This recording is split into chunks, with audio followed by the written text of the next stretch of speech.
বিগত দুদিন ধরে কিছু ভিডিও দেখে আর নিজেকে মানে কন্ট্রোল করতে পারছে না নিজের ইমোশনটাকে। যে 2024-এ 9ই আগস্ট যে ভয়ানক ঘটনাটা পশ্চিমবঙ্গে ঘটেছিল, তার জন্য যে 14ই আগস্ট আমরা সবাই রাত দখল করেছিলাম বা এতদিন আন্দোলন করেছি, আজও করছি। আমি মাঝে অনেকদিন আন্দোলনে মানে সরাসরি থাকতে পারিনি, কিন্তু মন থেকে আন্দোলন থেকে কখনোই বেরিয়ে যাইনি, সেটা আমি জানি।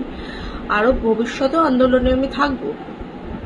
কিন্তু আন্দোলনটা তো আমার মনে হয় কোনোদিনও শুধু জুনিয়র ডাক্তারদের ছিল না, কোনো পার্টিকুলার মঞ্চের ছিল না, শুধু আরজি করের আন্দোলন ছিল না। আন্দোলনটা ছিল না শুধু কলকাতার, পশ্চিমবঙ্গের, ইভেন পুরো মানে ওয়ার্ল্ড ওয়াইড এই আন্দোলনটা স্প্রেড হয়ে গেছিল।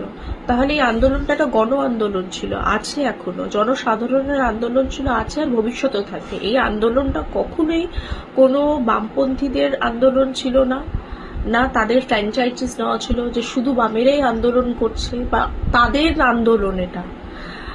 তো আজকে সেই আন্দোলনটা কি করে ভারতীয় জনতা পার্টির বিজেপির হয়ে যায়, যে অভয়া জিতলে বাংলা জিতবে, এটা একদমই ঠিক। যে অভয়া যেদিন সুবিচার পাবে, আমাদের তিলোত্তম আমার বোন যেদিন সুবিচার পাবে, সেদিন আমরা সবাই মানসিকভাবে কোথাও একটু রিলিফ পাবো। আমরা আমাদের শুভবুদ্ধি সম্পন্ন যাতে মেরুদণ্ড সোজা প্রতিটা মানুষের সেদিন হয়তো জয় হবে।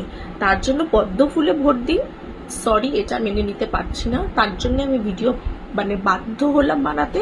এটা জনসাধারণ আন্দোলন ছিল, জনগণের আন্দোলন ছিল, তাদের ইমোশন ছিল, সেটা নিয়ে কেউ প্লিজ খেলা করবেন না, যেই হোক কেউ খেলা করবেন না। এটা কোনোদিনও ভারতীয় জনতা পার্টির ফ্র্যাঞ্চাইজিস আপনারা নিয়ে নিতে পারেন না এই গণ আন্দোলনটাকে।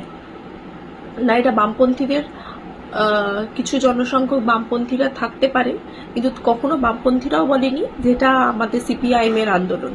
সেখানে ভারতীয় জনতা পার্টি, আপনি এটা বলতে পারেন না আপনারা যে অভয়া জিতলে বাংলা জিতবে, তাই জন্য পদ্ম ফুলে ভোট দিন।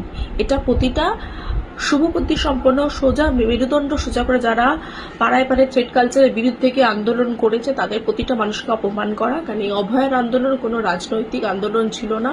মানুষ এই প্রশাসনের দুর্নীতি থেকে বিরক্ত হয়ে দেওয়ালে পিঠ থেকে প্রতিটা মেয়ে নিজের সম্মানের লড়াইয়ের জন্য রাস্তায় বেরিয়েছিল, ভবিষ্যতে বেরোবে, এখনো বেরোচ্ছে। এই আন্দোলনটা জনসাধারণের আন্দোলন ছিল, কোনো পলিটিক্যাল কালার এর মধ্যে অ্যাড করবেন না, এটাই আমার শুধু বলার। তো যাদের শুভবুদ্ধি সম্পন্ন প্রতিটা মানুষকে আমি রিকোয়েস্ট করব, রাজনীতির জায়গায় রাখবেন, আর এই তিলোত্তমার লড়াইকে কোনো রাজনীতির মধ্যে বেঁধে দেবেন না।